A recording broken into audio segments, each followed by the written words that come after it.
My best friend Sarah announced she was pregnant, 8 months along.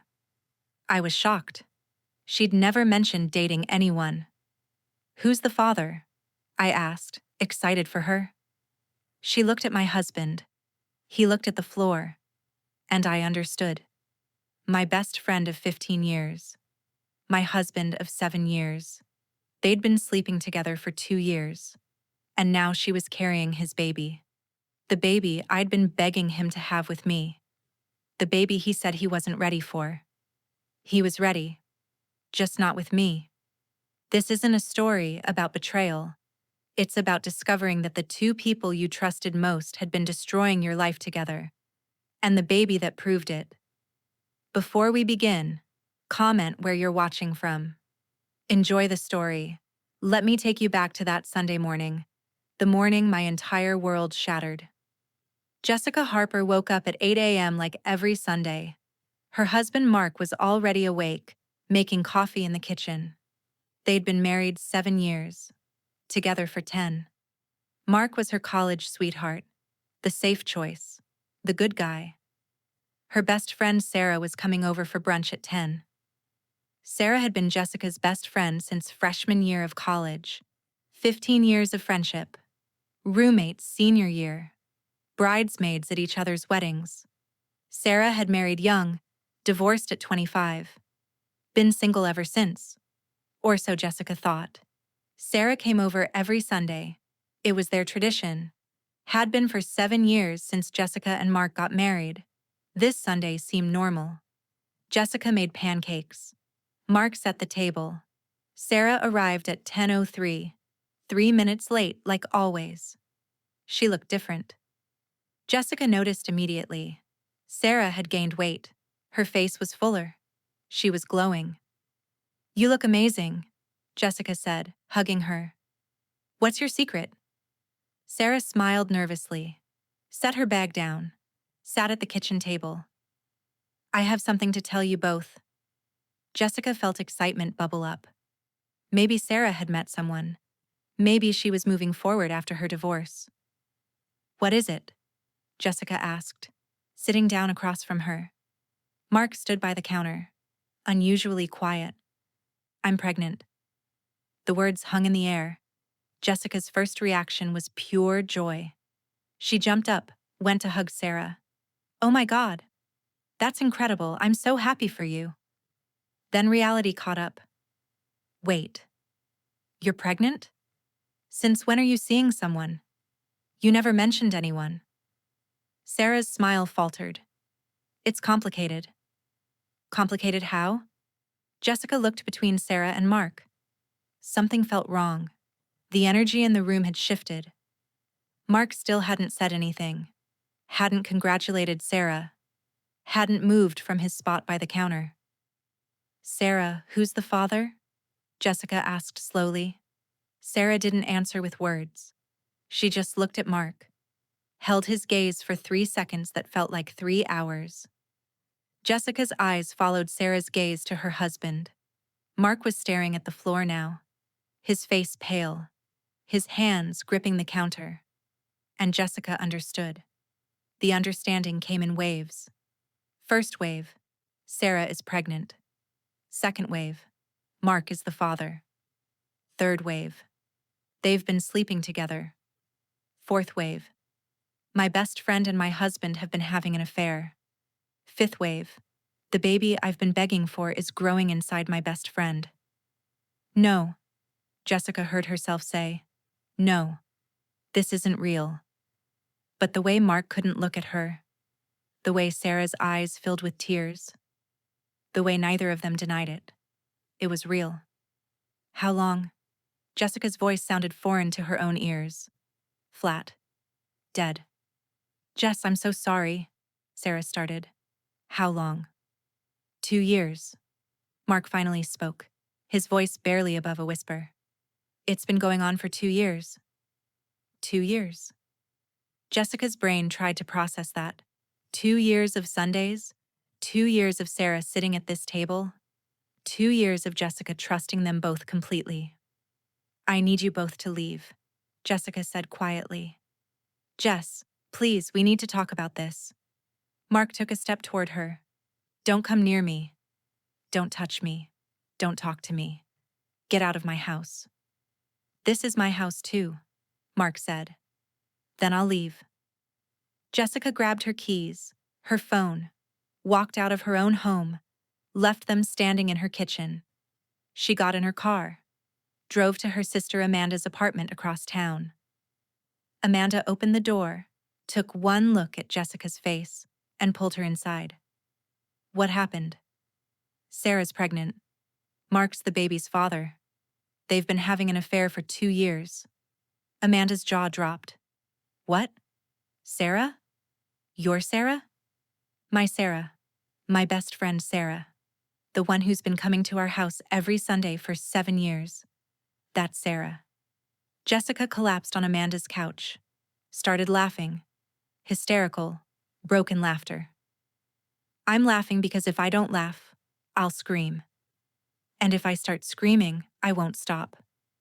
Amanda sat beside her. Tell me everything. So Jessica did. Told her about the pregnancy announcement, the look between Sarah and Mark, the 2 years. 2 years, Amanda. I've been begging Mark to have a baby. For 2 years, he's been saying he's not ready, not the right time. Too much stress at work. We should wait. And he was saying that while getting Sarah pregnant? Apparently. She's 8 months along, which means she got pregnant 10 months ago, around the time Mark and I were actively trying. Jessica pulled out her phone, opened her calendar app. She'd been tracking her fertility for 3 years, trying to conceive for 2. Look, last February, I was tracking ovulation. We were trying that entire month. Mark kept making excuses. Too tired, not feeling well. Work stress. I thought maybe he was having performance anxiety about the baby pressure. He wasn't anxious. He was with Sarah. Apparently. Jessica scrolled through more calendar entries, doctor's appointments, negative pregnancy tests, conversations about fertility treatments. I suggested we see a specialist last spring. Maybe something was wrong with me. Maybe I couldn't get pregnant. Mark said no. Said we should keep trying naturally. Give it more time. Because he knew the problem wasn't you. It was that he was sleeping with someone else. He got her pregnant while I was begging him to get me pregnant. The cruelty of it hit Jessica in waves. This wasn't just cheating. This was targeted destruction of everything she'd wanted. Over the next few days, Jessica stayed with Amanda. Mark called 63 times. She didn't answer. Sarah called 42 times. Jessica blocked her number after the 10th call. On day 3, Jessica went back to her house. Mark was at work. She walked through her own home seeing it differently. Every corner held a memory now tainted by betrayal. The guest bedroom where Sarah had stayed dozens of times when she'd been too drunk to drive home. Had she been sleeping with Mark in that room while Jessica slept down the hall? The couch where Sarah would sit every Sunday.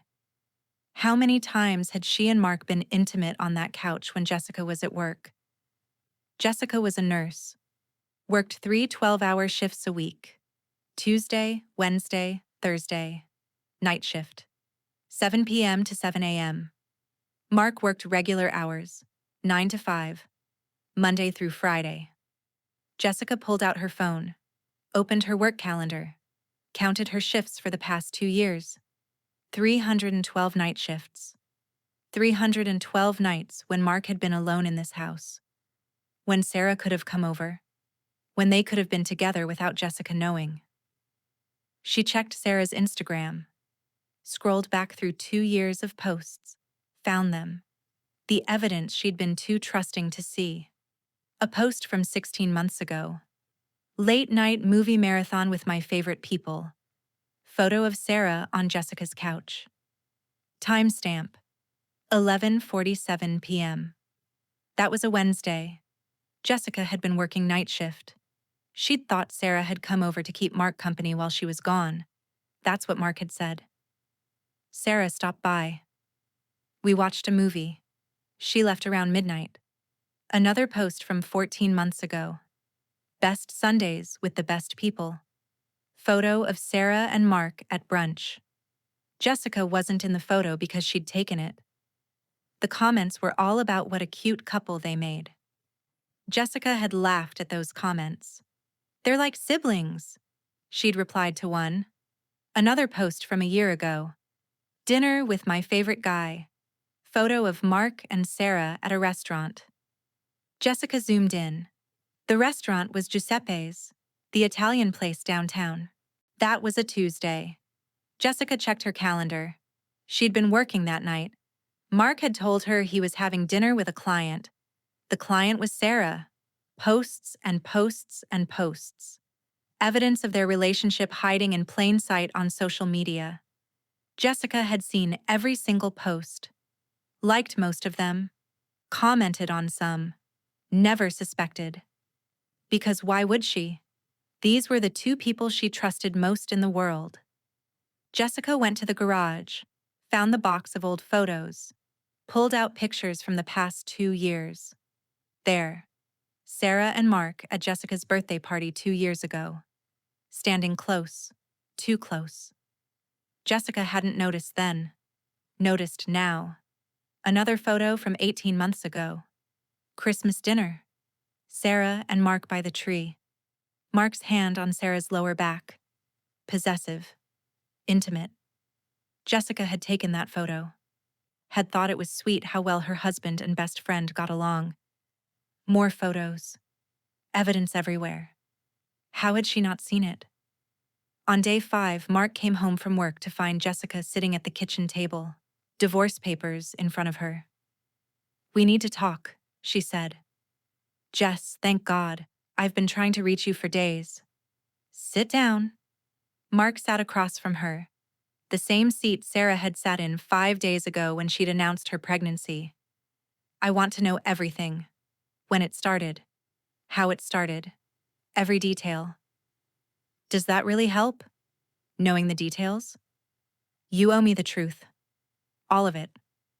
Mark took a breath. Started talking. It had started 2 years ago. March. Jessica had been working night shift. Sarah had come over to hang out with Mark. They'd had wine. Too much wine. One thing led to another. "It was a mistake," Mark said. "We both felt terrible. Agreed it would never happen again. But it did. It did. A week later, same situation. You were at work. She came over. It happened again." "How many times?" Jessica asked. "I don't know. I didn't keep count. Guess. Dozens. Maybe more. Whenever you were working. Whenever we had the chance." "And Sundays?" Jessica's voice was ice. "You were sleeping together on Sundays? Before brunch?" Mark's silence was answer enough. "So for 2 years, every Sunday morning you'd go to her apartment. Sleep with her. Then come home. Shower. Sit at this table with me. And pretend. Yes. And she'd come over. Sit at this table. Eat the food I made. Look me in the eye and pretend. Yes. Did you love her?" "I thought I did. I don't know anymore. Everything's a mess." "When did she get pregnant?" "Last February. We were being careful. But accidents happen." "Accidents?" Jessica's laugh was bitter. "You were having a 2-year affair and being careful. That's not an accident. That's a choice. We didn't plan for her to get pregnant. But when she did, you chose to keep it. She's 8 months pregnant. You've known about this baby for at least 7 months. And you said nothing to me. I didn't know how to tell you. So, you were just going to let me find out when the baby was born? When were you planning to tell me? When Sarah showed up to Sunday brunch with a newborn that looked like you?" "I don't know. I didn't think that far ahead. Because you're a coward. You're a selfish, cowardly man who destroyed 2 women's lives because you couldn't be honest." "I know. I'm sorry. I'm so sorry. Sorry doesn't fix this. Sorry doesn't give me back 2 years of my life. Sorry doesn't undo the baby that should have been mine. We can still have a baby.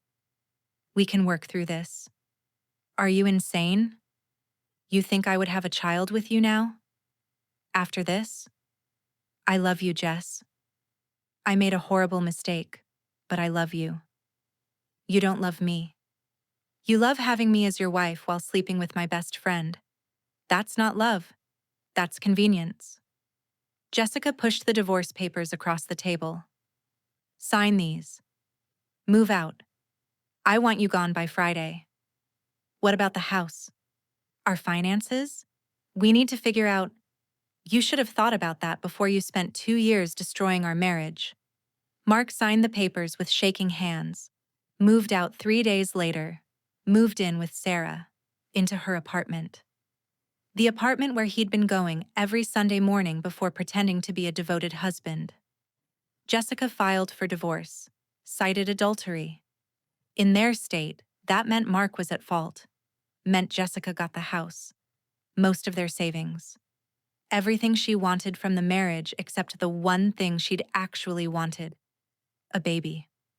Sarah tried to reach out multiple times: emails, letters, messages through mutual friends, all saying the same thing. I'm so sorry. I never meant to hurt you. It just happened. I didn't plan this. Please talk to me. I miss my best friend. Jessica blocked her everywhere, deleted 15 years of friendship like it had never existed, because in a way, it hadn't. The Sarah she'd thought she knew, loyal, honest, supportive, that person had never existed. The real Sarah was someone who could sleep with her best friend's husband for 2 years and smile about it at brunch every Sunday. 3 months after the revelation, Sarah gave birth, a boy named Henry. Jessica saw the announcement on Facebook through a mutual friend's share. Saw photos of Mark holding his son, looking like a proud father. She'd deleted Mark's number but not blocked him yet. A text came through. I know you probably don't care, but Sarah had the baby. A boy. He's healthy. I'm sorry again for everything.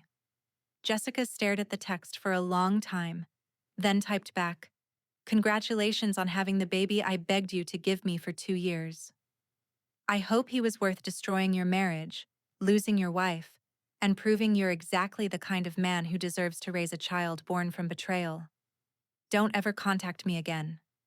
She blocked his number, deleted every photo of him from her phone, removed him from her life completely. 6 months after the divorce was finalized, Jessica's sister Amanda called. I need to tell you something about Sarah. I don't want to hear about her. You need to hear this. She and Mark broke up. What? 2 months ago, apparently living together with a newborn made them realize they didn't actually love each other. They were just caught up in the affair, the excitement, the sneaking around. So they destroyed my marriage for nothing. Basically, Mark moved out. Sarah's a single mom now, and apparently struggling. She reached out to some mutual friends asking for help. Baby supplies, money. She can't afford daycare. Jessica felt nothing. No satisfaction, no sympathy, nothing. That's not my problem. I know. I just thought you should know. Why? So I can feel bad for her? She made her choices. No. So you can know that karma exists.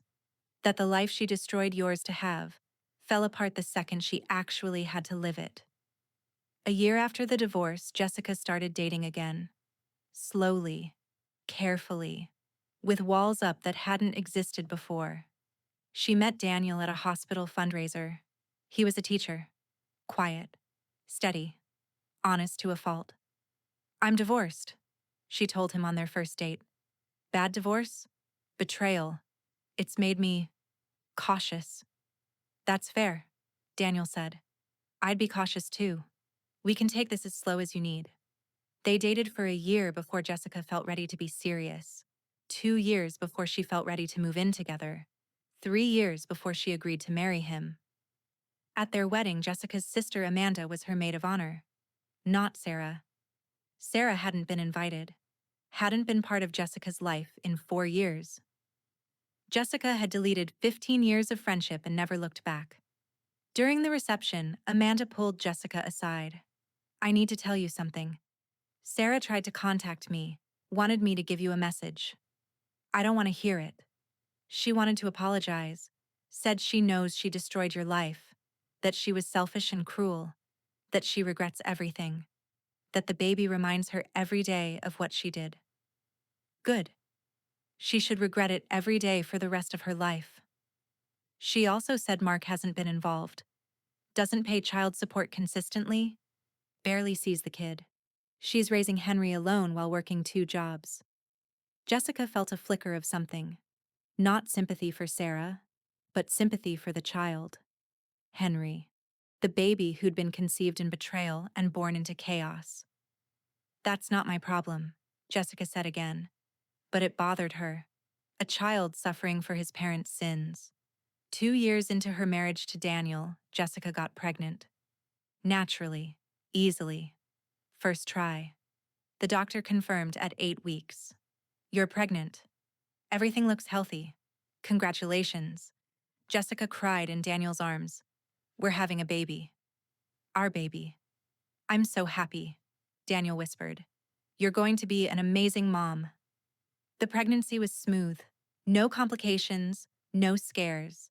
Just 9 months of growing and preparing and excitement. Jessica gave birth to a daughter, Emma.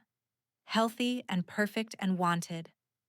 Loved by 2 parents who chose each other and chose her. She never told Daniel the full story of why the pregnancy meant so much. The 2 years of begging Mark for a baby. The pregnancy that went to her best friend instead. The betrayal that had left her feeling like maybe she didn't deserve to be a mother. But holding Emma, she understood. It wasn't about deserving. It was about timing. About being with the right person. About building a family on truth instead of lies. 5 years after the divorce, Jessica ran into Sarah at a grocery store. They saw each other across the produce section. Sarah looked older. Tired. She had a child with her. Henry. 5 years old now. He looked like Mark. Same eyes. Same smile. Sarah froze when she saw Jessica. Started to turn her cart around. Sarah. The name felt strange on Jessica's tongue after 5 years of silence. Sarah stopped. Turned. "Jessica. Hi, I didn't expect to see you. How have you been?" Jessica didn't know why she was asking. Didn't know why she was prolonging this encounter. It's been hard. Single mom. 2 jobs. You know. I don't actually. But I can imagine. Awkward silence. "I'm sorry," Sarah said finally. "I know I've said it before. I know it doesn't change anything. But I'm sorry. What I did was unforgivable. It was... You have every right to hate me. I don't hate you. I don't feel anything about you. You stopped existing to me 5 years ago." The words were harsh, but true. Jessica had deleted Sarah so completely that seeing her now felt like encountering a stranger who vaguely resembled someone she used to know. "I deserve that," Sarah said quietly.